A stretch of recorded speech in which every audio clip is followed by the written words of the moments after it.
All right, this is Karen Billings, and this is the start of the webinar series called the EdMarket 101, and it's a set of very specific topics that we are doing primarily for folks who are new to the industry or for those who are in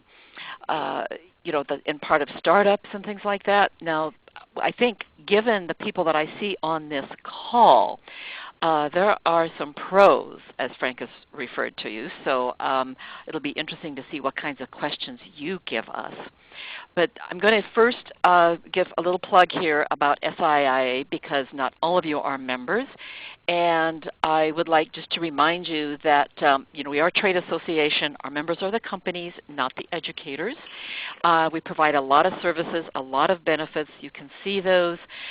We also have as a special for startup companies, if you are less than 2 years old and less than $1 million in revenue, but high growth aspirations, then we have a special program for the startups. And so you can check on that. It's called Join and Grow, and that URL will take you to the URL, the page that we have.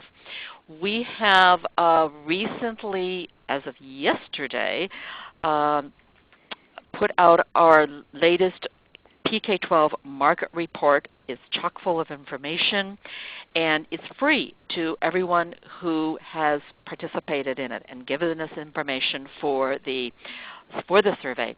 If you did not, you can purchase the report as a non-member for $1,500 or as a member for $750. You can also then go to the Ed Division site and you can log in and give us data for the next survey, which is open, and get that report for free.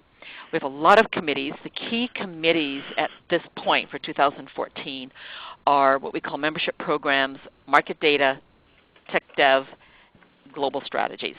And then we are planning for our Ed Division Industry Summit that we have every May in San Francisco, and we will be looking for members who would like to participate and help shape that. The conference is, as I said, in San Francisco, and the sort of theme this year is we call Meeting at the Cutting Edge. And we're going to be doing a lot of things to leverage the Bay Area, including some tours to some key places you don't want to miss. We have several other series of webinars that we're doing, and one is a school technology series with schools who will tell us a little bit more about their ed tech plans. And the other is a series that we've been doing on the Common Core for publishers, and there are two there. So if you would like to participate in those, let me know. Besides myself, the team that we have here working on education at SIIA is Liderby Portorial, and she is our program manager. She is sort of in the manager's mode here for running these webinars, so taking care of all kinds of things. Lindsay Harmon is our market and policy analyst, and when she comes on and sort of becomes, she can see things that are going on here, she will help watch the chat box. And we'll talk about that in a little minute. Mark Schneiderman, I don't think, or Shauna may or may not be on the call because they are also on our Tech Dev Committee call. And but they do a lot of great work. This is Shauna's first week as our intern, so we're very excited to have her. This webinar is part of a series, and so far we have had, believe it or not, 6 webinars that are meant to be conversations for the industry, and we pick very specific topics. And this time that we're on, the 7th, is where to spend your marketing dollars if you have any, because lots of companies really don't. Just know that these are happening every Thursday around 1 o'clock where we can, every 2 weeks. Now, and we try to keep them under an hour. We're going to try and be closing down at about 15 minutes before the hour so that you all have time to check a few emails or do some things before your next call or meeting. In January and February, these 2 weeks, we're going to be both at the BET Show and TCEA in first London and then in Austin, Texas. So we're going to be running a webinar from there that will likely be our members who are on the at the show floor and are going to be able to tell us, what they see, what they find interesting, what's new, etc., and what you're missing out by not being there.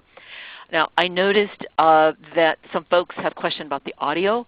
To do that, you just need to dial in on a phone to the number that was in your email, but it's 866-740-1260.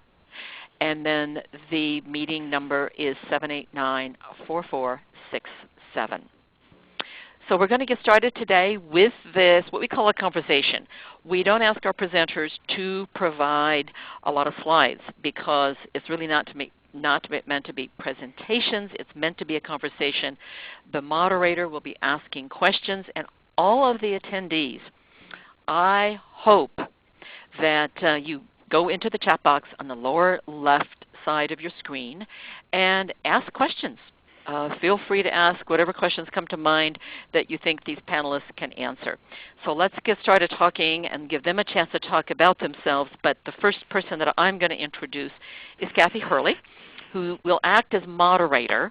And then once in a while, because she has so much information, like 40-plus years of working as both sales and marketing in the education industry, she probably will pipe up and also respond. And then on a couple of questions, these were things that she had thought of, so we'll give her a chance to do that. But I've known Kathy for some time. As you can see by her on the slide, that she is the Executive Vice President for Education Alliances at the Pearson Foundation. She's been there about 5 years as part of their exec team. And she's held really top exec positions in both publishing and technology companies. A lot of you folks probably have heard of her, if not because she was P21 chairman. She's now on the People-to-People Ambassador Programs board. She's been on boards for EdNet and the Asia Society and the Southern Regional Education Boards. She's also on the South by Southwest Advisory Board. So she's, besides, of course, SIIA, she's been on our education boards and our SIA boards, and is just a real contributor to the industry, which is why back a couple of years ago we gave her our EdTech Impact Award. She's also gotten Outstanding Private Sector Achievement Awards from COSIN and was inducted to the Education Publishers Hall of Fame a few years back. So she's gotten all of the awards. She's the one person that I know who travels more than I do. So what I would like is to have her go ahead and introduce Frank and Lee and ask Frank to say a little bit about themselves, and we'll get started with Kathy will get started with the questions she has for them. Kathy? Okay, great. Before I introduce Frank and Lee, I think these are two people that you probably know well also, and I've had the pleasure to work with both of them at companies over the years, and I think that they're two no better people in the industry who really know marketing. So I'm really thrilled that Karen asked me to moderate this, and she did say I'd be jumping in, but not very much because they have tons of information to talk to you about. So I'm going to start by having Frank talk a little bit about himself, and then Lee, and then we'll get into the questions. Thanks, Kathy. I'll make this very brief. Basically, I'm an independent consultant and analyst in K-12 and higher education, primarily focused on marketing strategy and tactics, and worked at a number of companies, consulted a number of organizations, both as an interim executive and a number of startups as well. And I'm also on the advisory board of South by Southwest EDU, and I'm a former board member of the SIIA Education Division. And can you hear me? Well, yes, we can. Okay, great. Sorry. So this is Lee, and I'm currently with Filament Games, and we build games specifically designed for classroom use. So if you've got an interest in that, I'm happy to chat with you about that after this. The reason I think I was asked to speak on this call is over the last 23, 24 years, As I came through the business, my domain of expertise was sales and marketing, and I did that at companies as diverse as Apple, Pearson, Harcourt, and Chancery Software, and have been involved also in industry initiatives like the Schools Interoperability Framework and the Learning Resources Metadata Initiative. So there we go. Thank you. So, Kathy, I think what we'll do is start the polling because we want to get a little bit more information about the folks. We know a lot of the folks that we see, the names popping up and the participants, but there are a lot that we don't know. So what we're going to do is ask you to respond to this first question, which is your current marketing focus. And you can reply to select as many as you want. If you do all of these things, fine. Some of you may not have much, don't have a focus or don't market yet. Some of you are startups and building your product. Some of you just don't have marketing dollars, so you can't do paid advertising or go to trade shows yet. But I think what we are seeing, we've got, Lord, it looks like PR and social media is very high, and we're going to skip to the results here in a minute as soon as it looks like most of the responses are in. So far we have 37 responses, which is great, 39. I'll give you just another few seconds to go ahead and put that in. Beth, should I put down marketing? Oh, marketing sales, okay. I think that's, and Karen, I'll just jump in. This is Frank. That is one thing that has always been an interesting problem in most of business-to-business and business-to-government industries is marketing is used as a synonym to sales. And we're actually using it here to talk about generating demand, building awareness, and sales support functions. Mm-hmm. Mm-hmm. That's a good point, Frank. Okay. So it looks like we've got 44 responses, so we're just going to make a quick look here, and if any of you would like to comment about the results. Whoops, there we go. I mean, to me, this reflects pretty clearly the shift in priorities that we've seen over the last, 10 years, and the dominance of PR and social media versus more traditional methods of reaching out. Mm-hmm. Okay. I think this is really good information for us to address too, so this is good. And I do see one of my money pits, which I'll be addressing later, very high on this list. So that'll be kind of fun. I see it too. Okay. Well, so we go on to the next one then. I think we have 3 questions here that we'd like to ask. So this one then is, to whom do you market? And again, select all that apply. Some folks do have a teacher tool, and that's who they market to, etc. So if you would reply to these, teachers, administrators, students, or parents. We will see, so far we've got 30 responses, so you guys are very quick, which we appreciate, because this is going to give us more time to address some of the things that come out of this information. 7, I think when we get to, I think the last one we had about 44 or so as soon as we get to that number, we'll probably skip to see the results. So far we do see 40. Any last folks who want to put in a response? 41, going once, going twice, 42, 43. All right, I think we've got enough to show the response. And all right, we see teachers and administrators. Anybody want to comment? Well, I think it's probably on the product mix if you're going to teachers or you're going to administrators. I mean, we have a variety of people on the phone. So. Yeah, and the selling approach is extraordinarily different, as I'm sure people on the call can figure out. Administrators is basically a business-to-business, business-to-government sale. Teachers is very much more of a consumer-type sale. Okay. And Jeff just suggested, too, that they're higher ed focused and want to know if that'll be covered. We'll try and bring that in because SI's Education Division tries to do K-20.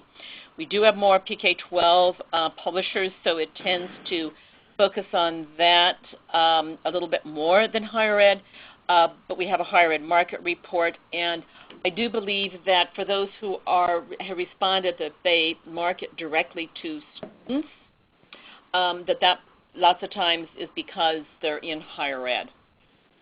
Should we do our last and final question? Yep.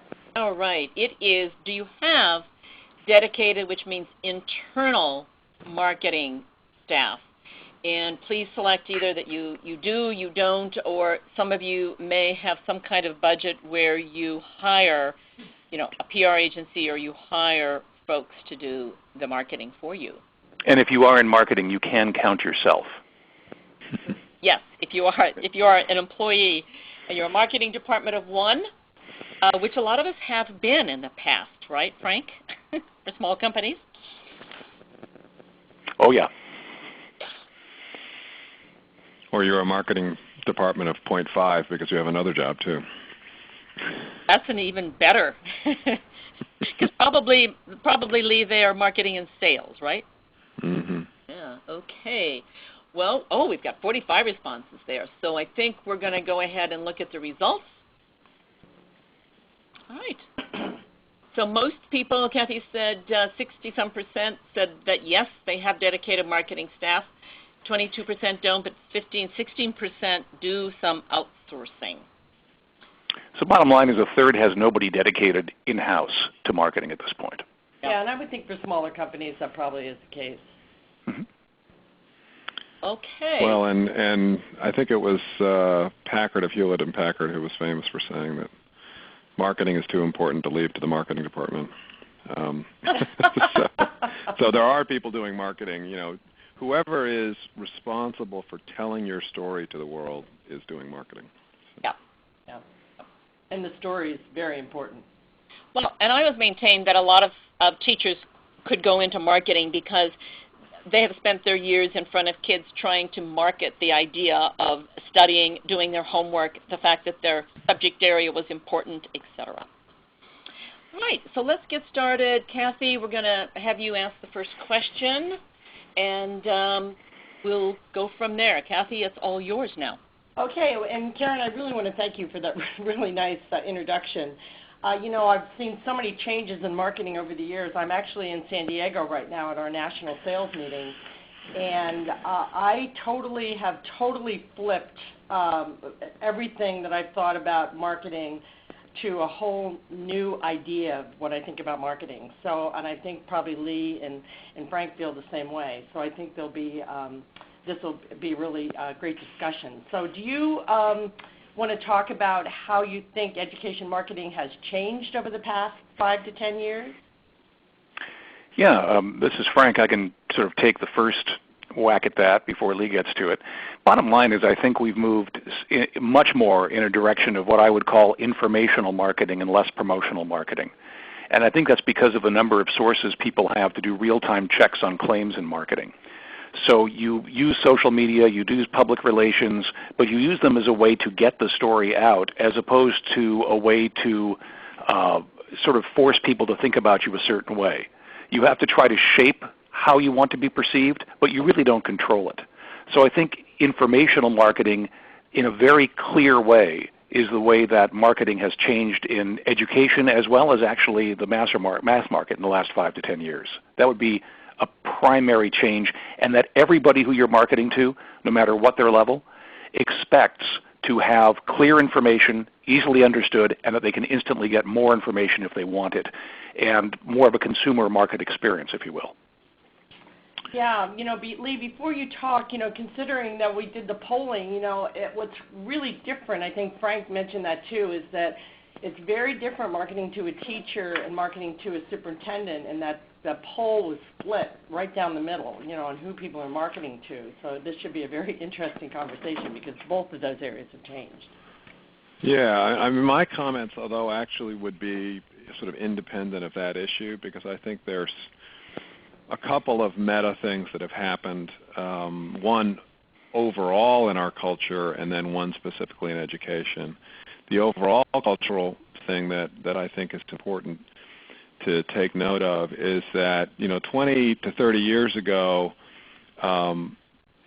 we were all taught to scan as much media as we could, because if you missed it when it went by, it was gone. And that wasn't so hard when there was one daily newspaper in your city and 3 TV channels and 4 or 5 magazines you needed to take a look at. And the era of scanning is over. And a lot of us are still blowing our brains out trying to scan in a world with limitless information. So it's far, far more important to be found when someone is searching today than to sort of interrupt them and get in front of them. And I think that applies just as well inside of an institutional purchase like schools as it does on the consumer side. The thing that's changed in the school market that I see, the most fundamental thing that's changed, is as long as I've been in this market, at least 50% of the business, it didn't matter whether I was selling computers or software or textbooks, at least 50% of the business was word of mouth, referral. Marketing had absolutely nothing to do with it. It came in the door because one teacher got interested in the subject and called their friend who knew something about it, and an order came in.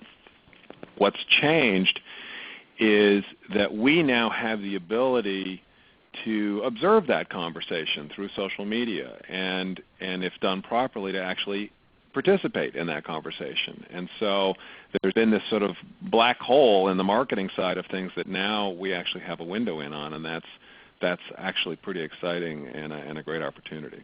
And Lee, let me build on that if I could just briefly. One thing that I've noticed a lot is when I talk about a consumer marketing experience, it's companies who are doing marketing and education.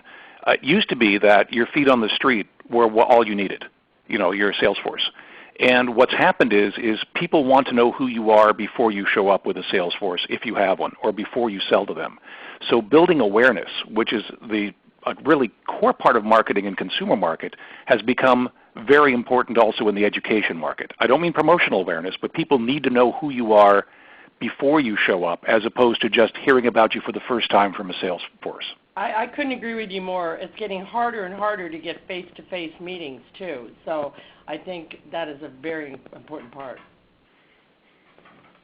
So I think before we go on to the next question, I just wanted to note to folks who are asking some good questions or making good comments in the chat box that some of your questions, and I'm noting one here from Adam, that will be responded to, I think, in a couple of slides. So we're going to just hold it for now and then go on to some questions here about the marketing mix. And then I think some of these will be answered, and if they're not, we'll make sure that they are asked. So, Kathy, on to the next question. Okay, great. I'm trying to find these slides. I think we wanted to talk a little bit about the marketing mix. And I think that's a question I get a lot from people is, how much should I be spending on PR? How much should I be spending on exhibits? How much should I be spending on sales forces? So I'd really like to get your response on the kind of the marketing mix and how much should you know before you make those decisions. Well, I know Lee has some slides on this, so I'll just make 2 very brief comments going into it, because we will get to the questions of where should you spend your money, where should you not, depending on your audience. But there are just 2 things that I always advise people. Before you start spending money on marketing, have a strategy. Figure out who your target audience is, what your objectives are, how you measure success, who your competition is, and how do you position and message yourself against your competition. Even if you don't think you have competition, you have competition. It's how people do things now. So have your strategy, and then as you're building your mix, create some leverage. By this I mean is doing tactics that are scattershot, that don't reinforce each other, is a great way to waste money.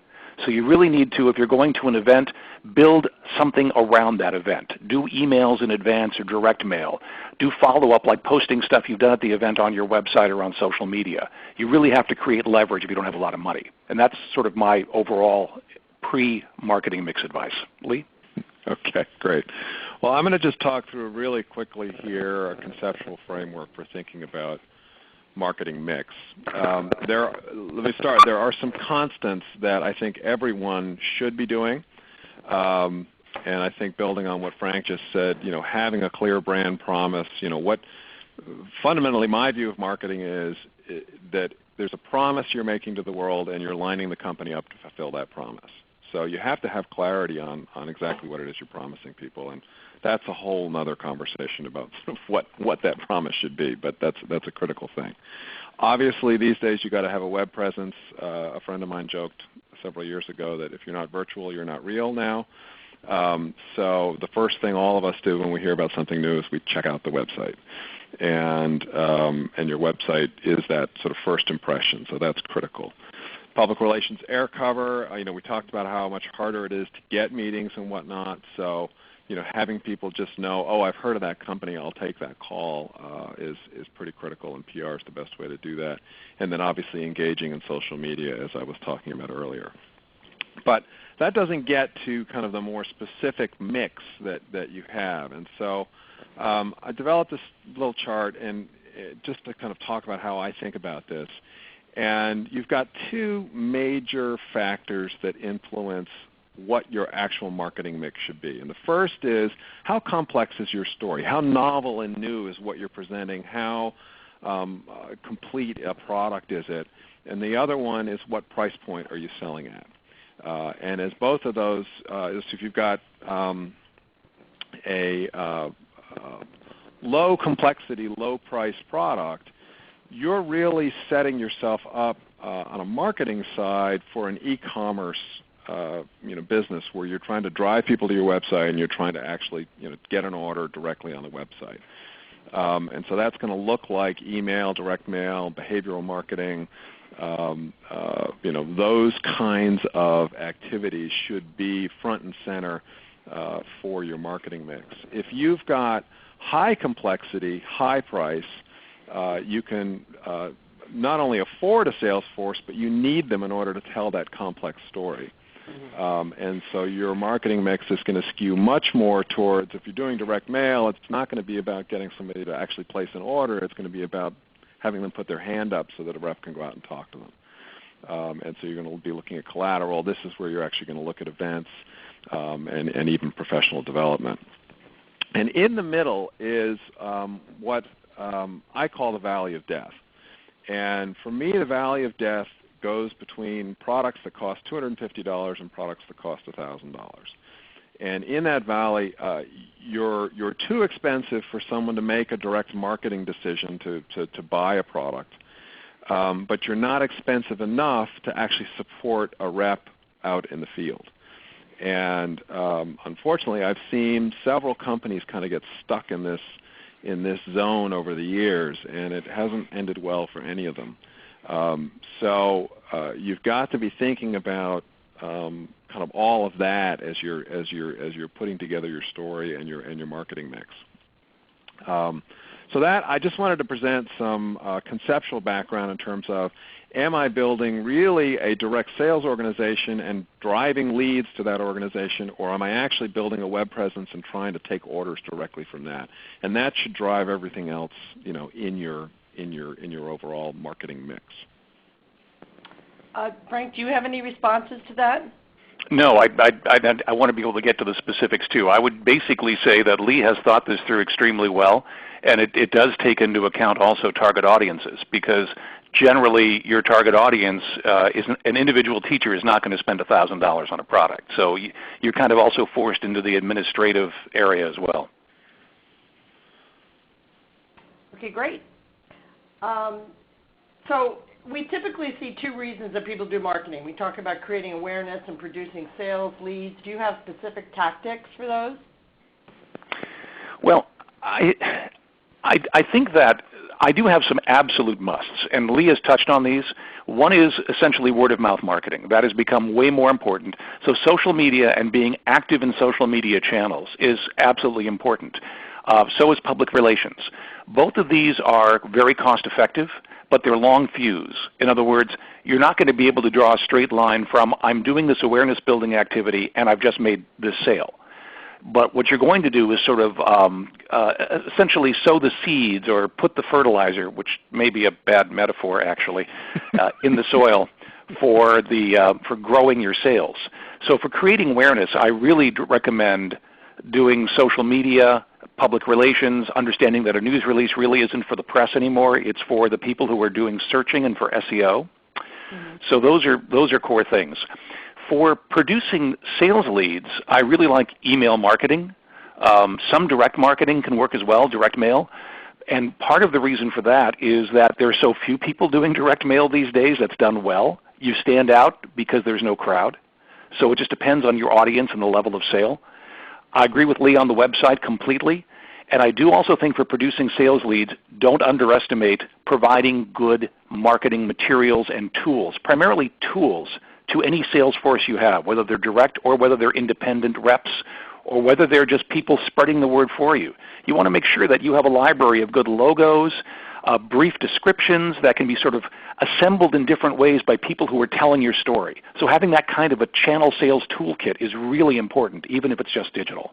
I think that's very important, especially when people are, can develop their own materials. They can customize for the customer. I think that's a really good tip. Another thing that I've heard a lot, if you talk to especially superintendents, I spend a lot of time with superintendents these days, if you ask them where they hear about products, it's from their friends. It's from word of mouth. Well, and what's funny is go to someone's website immediately. Kathy, to your point there too, what I think a lot of people forget is not only are word of mouth from existing customers and fans of yours useful, but giving them stuff they can share about what you're doing is good too. The number of websites I see of even established companies and startups where it's impossible to find a logo, impossible to find screenshots of the product that you can then share with other people. Those are tools, and those really help word of mouth marketing too. I think that could be a whole other webinar on just your website and how do you develop tools for your salespeople.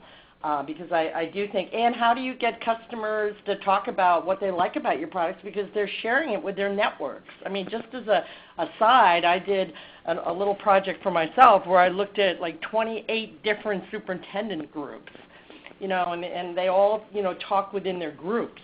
So I think that's really important to know.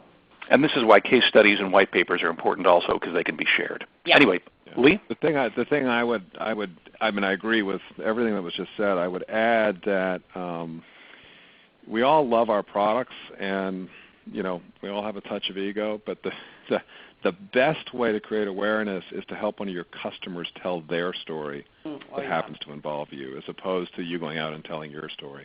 Getting a teacher, an administrator to talk about the success they've had in achieving their core mission at a school district, which is, instruction, is probably the most powerful thing you can do, and finding as many different ways as you can do that, whether that's, helping them, connecting reporters to them with PR, or doing white papers, or doing blog posts. There's a whole variety of things you can do, but that's the single best tactic you can do. And Lee, in addition, being able to speak at conferences with your customers. I totally agree. I was thinking of conferences also. If the customer is talking about their successes to an audience, of other, people that are possible customers, that's the only way to do it. Right, and you can do that in a session at a conference. If your session is accepted, you can do it on a webinar. You can do it any one of a number of ways. But real people talking about what you've got is very powerful. So Gail had just jumped in and said she loves the idea of a webinar on the website. So I had noted that, Gail, because we're actually probably at least into April right now with topics for this group, but we'll continue. And I think John has a question about the price points for individual teachers, and I think that leads really nicely, Kathy, into the next question. Yeah, I think these tactics certainly do vary as you're marketing to teachers, administrators, students, and parents. And, students are becoming really, really important in the mix here, and as well as parents. And there are ways to get to parents that are fairly easy, but a lot of people don't know about. So I'd love to hear your response, Lee and Frank, to this question. Yeah, let me address the price point question. The $250 number was the high end. It's not. I actually don't recommend it. That's sort of bumping up against not being able to sell via direct marketing. So something closer to $100 is much easier for the teacher to make a decision on. So that was the purpose of that number. And I think, going back to the chart that I had, fundamentally for teachers, you can't afford for a rep to be going around talking to individual teachers. So the only time that makes sense is if it's a committee making a decision for an entire school, or even better, for an entire district. Administrators, what I've seen is that teachers buy products to solve a specific problem this year. So I've got this mix of students in my class. I need to do something specific for those students, and so that's what a teacher is going to buy. Administrators typically are trying to solve systemic problems, and so they're looking at larger programs. They're taking a longer term view. They also take longer to make those decisions because they're more expensive decisions. So those to me are some of the critical distinctions between sort of how teachers think about products and how administrators think about products. And I would say too that if you were to look at these four audiences, and I realize in higher ed, you might as well, students basically are the people doing the buying, not the parents or necessarily teachers as much. Teachers tend to recommend in higher ed. But administrators, the big difference between these four audiences, administrators want to buy something safe. That works. End of story. If you're going to push your story to them and your messaging, it must be a safe purchase. And this is where a lot of startups fail, because they go to the administrators and they go, that's a great product. You're going to be around in a year? Give us proof. Mm-hmm. So administrators are buying safe. Some of them might be buying cool also, but there better be a fallback plan. The teachers, students, parents, those are again much less like a business-to-business sale and much more like a business-to-consumer sale. So if you're thinking of how to segment tactics, that's how I would think of the two. Yeah, I agree with you, but I do think that students are becoming more important because they're on a lot of committees now. If you look at school districts where they're trying to involve the students in their decisions, and parents have a lot to say about what kinds of products are being bought. So, I mean, there are different, associations other than, the PTA, but there's an association called the National School Public Relations Association where they have people in school districts who just go out to the community and the parents talking about the kinds of things that they're purchasing. Well, and I would just qualify that it also is age dependent. I mean, and also there's direct-to-parent market. There is a complete direct-to-parent market, and that is a consumer market, and that can be a huge money pit, to be honest with you. But, parents are very important in grades, say, K through 5. In selling to them for their students. Students are the customer after you get past middle school in many cases. You can sell things directly to them as well, all the way through higher ed. Teachers throughout the entire piece. Yeah, the other thing I would add about students, and this is one of those changes, is that as more and more companies move to subscription-based products that are cloud-based, if the students aren't using your product, you're not going to get a renewal. So it's not marketing per se, but designing your products so that students engage with them and use them, and you can demonstrate that engagement and use, is critical to getting renewals in a subscription-based world. Okay, do we want to go to the next one? Yeah, we do, just because we have, we're running short on time, so we should just each try and make our responses, I think, a little bit more brief, but we'll keep moving because we have some good responses ahead. Yeah, it's really interesting. As I looked at these slides, you could really do so many different webinars around a lot of these topics.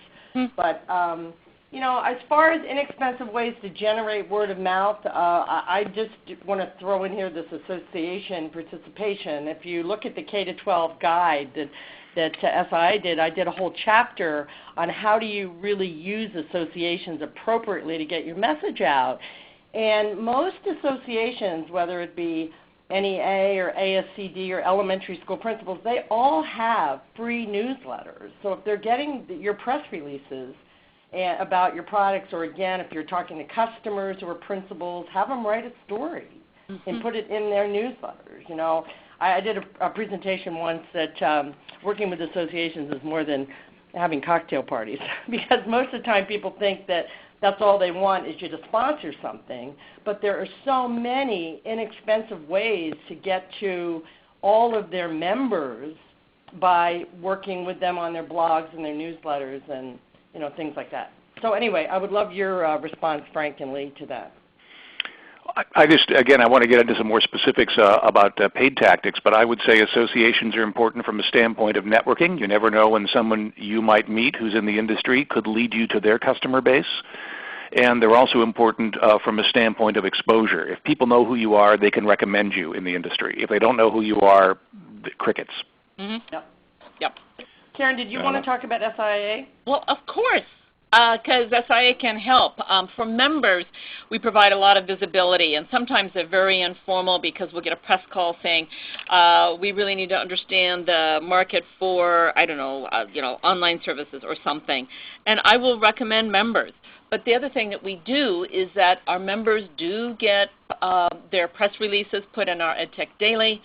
They get priority placement as speakers at our conferences, or not just our conferences, but I call upon them if I do a panel at a TCA or FETC, because those are coming up. I'll reach out to members to help me with that topic.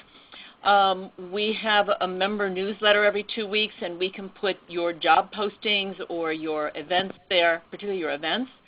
And for especially reaching educators, a lot of them come to our site because of our work on copyright and because of our work in games and other topics, and say they see things on our site. And if you have, on the Vision K20 side, if you have put some of your research or case studies or success stories there, it's all about visibility, as the whole three people have said. And in general, even if you're not a member, the CODI nominations are for everyone. It's an industry thing. And there we help, we put every product in front of a couple of educators because they are your judges on the first round. And then, as they said, other companies, our members, will be voting on the finalists to get the winners. But again, they're going to look at it and say, oh, this would be a great product that fits maybe in partnership with mine. So that works pretty well.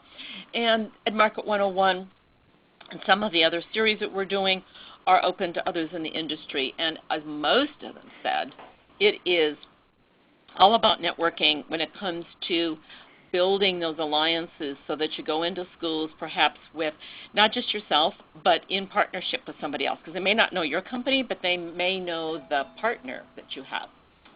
Again, I'm a big proponent of awards, and I do think what's kind of interesting is with the CODI Awards, I know you used to give out little cards that you could put in at trade shows that would show that you were an award winner. And I actually overheard a group of administrators one time going through saying, we're only going to look at those that have the award signs. Oh, that I thought was kind of interesting. All right. Next question, Kathy. Okay. So again, Frank did say we were going to get to budget. So what do you think is the most cost-effective method as we look at teachers and administrators? Well, actually, I'd like to combine this one and the next one. I think we've already talked a lot about cost-effective being public relations, social media, sales support. I'd like to talk a little bit about the money pits, because I know we're running out of time here. Lee, would you agree with that? Yeah, I had a one-word response to that last one, which is have a great, well, no, it's not one word, website. Have a great website. Yeah, and good job. I would agree, public relations, social media. So we can move to the next one on money pits. Yeah, I think the money pits is going to be an interesting one, so go for it. So trade show booths, and conference exhibits and sponsorships. And those are great if you're doing them for the right reasons.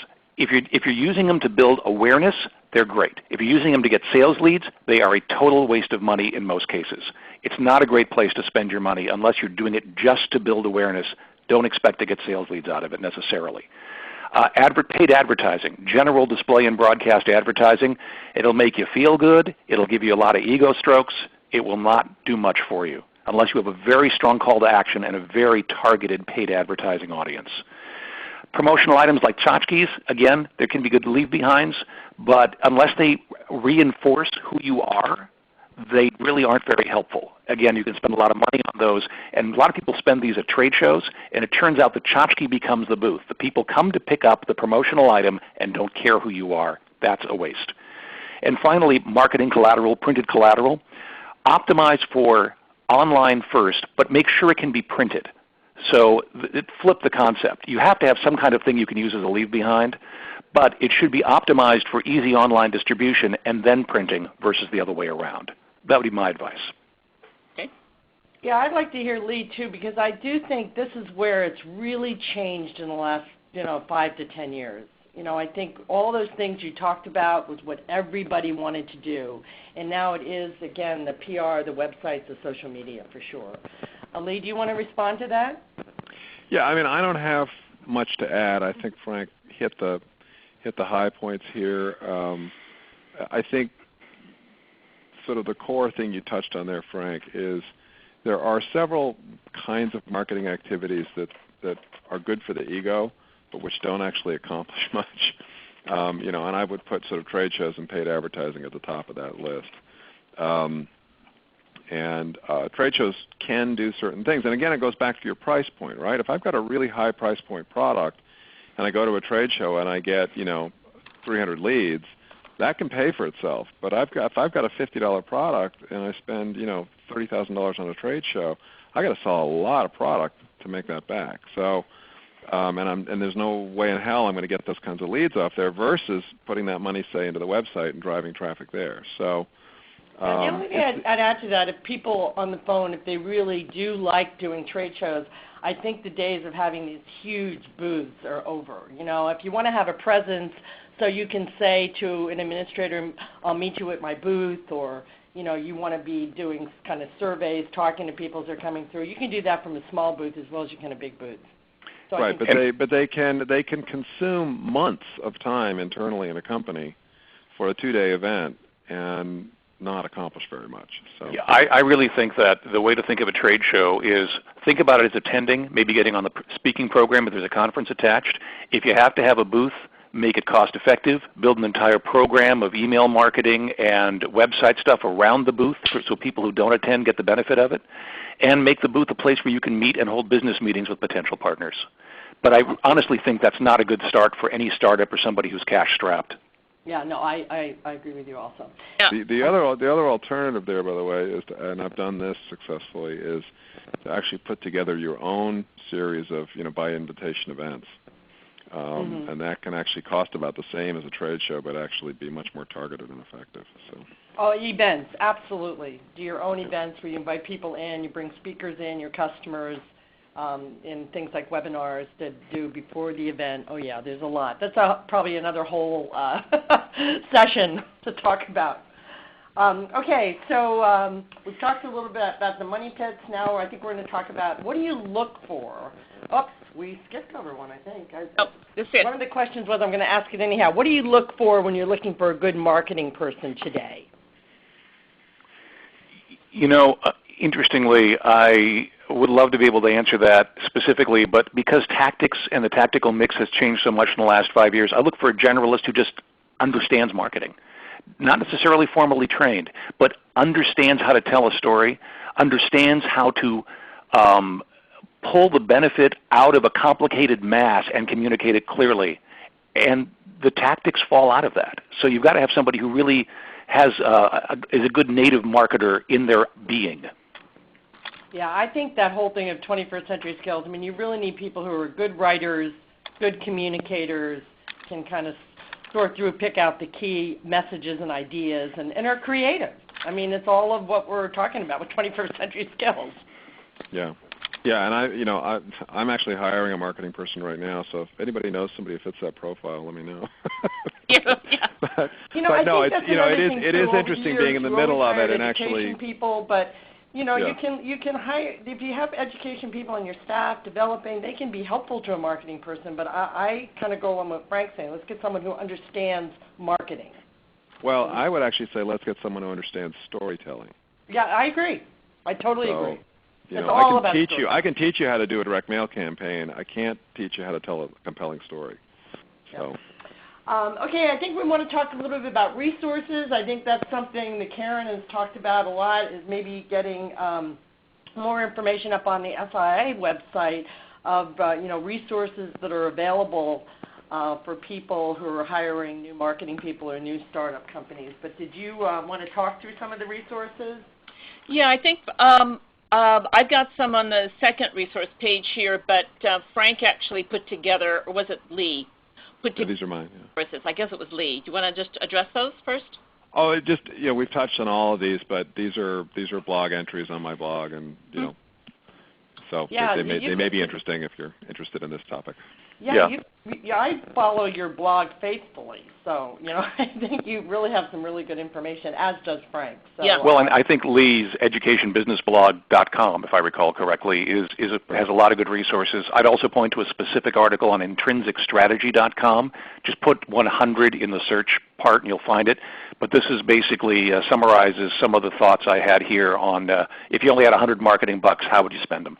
Yeah, and I do have to put in a plug for the Expert's Guide to the K-12 Market, because I know there are people on the phone that have contributed to that. But if I ever talk to anybody who's new to this business, I say go to that Expert's Guide, because the people who wrote those articles really know what they're talking about.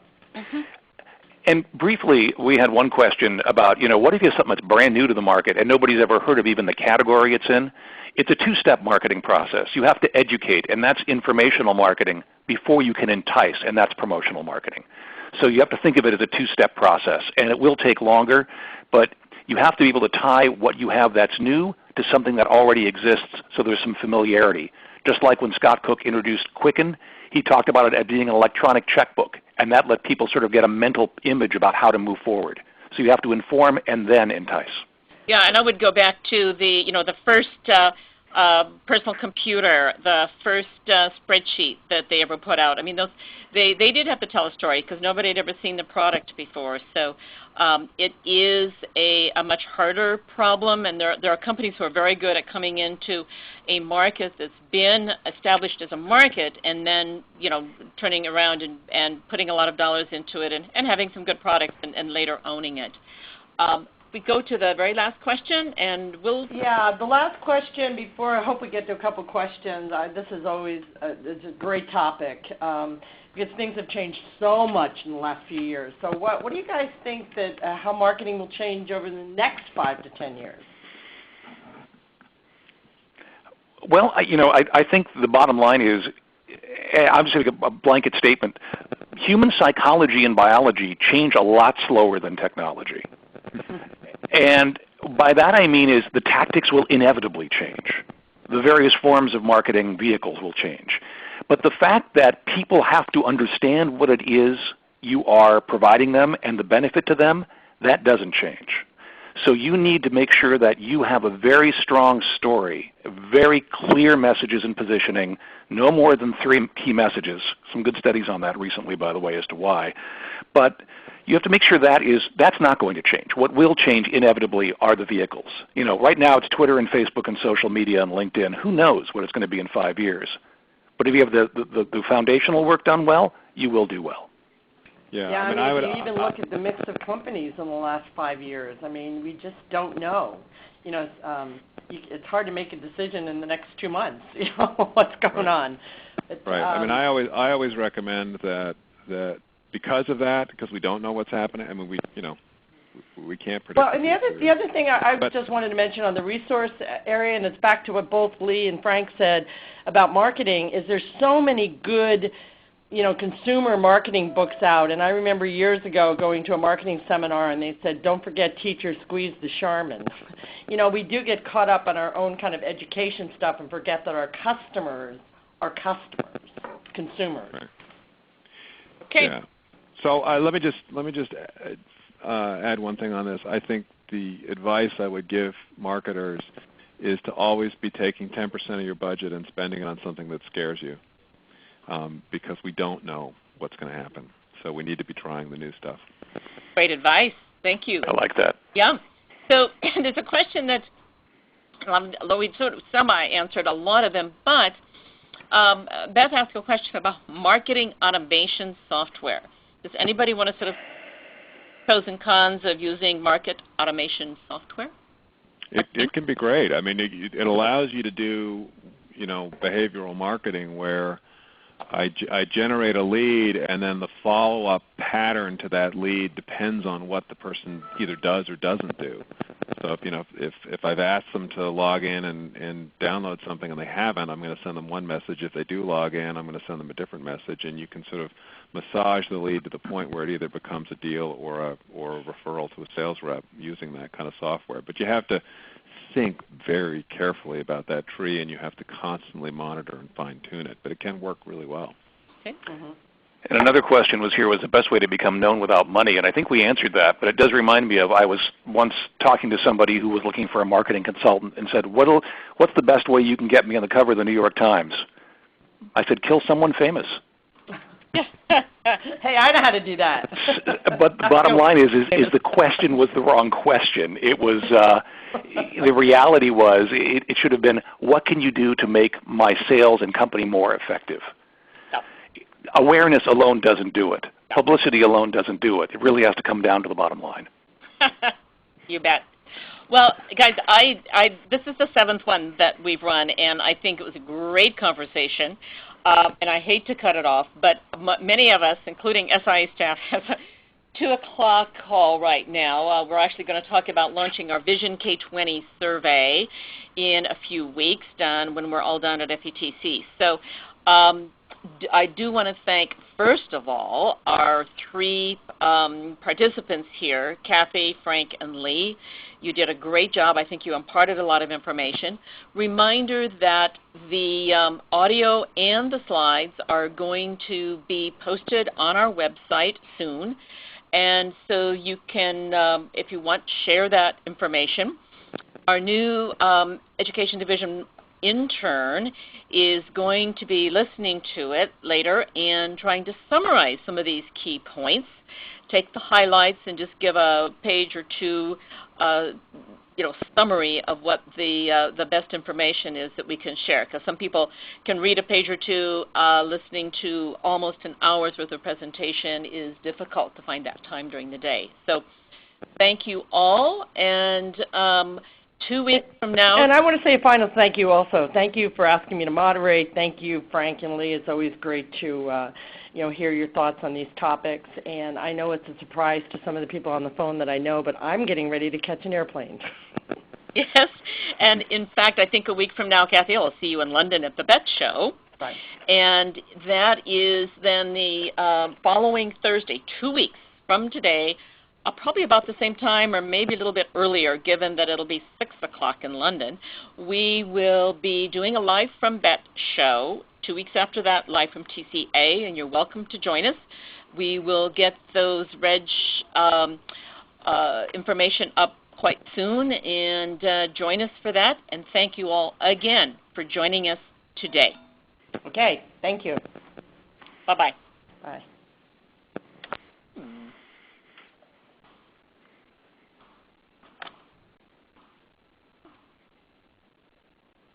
Thank you. Please stand by.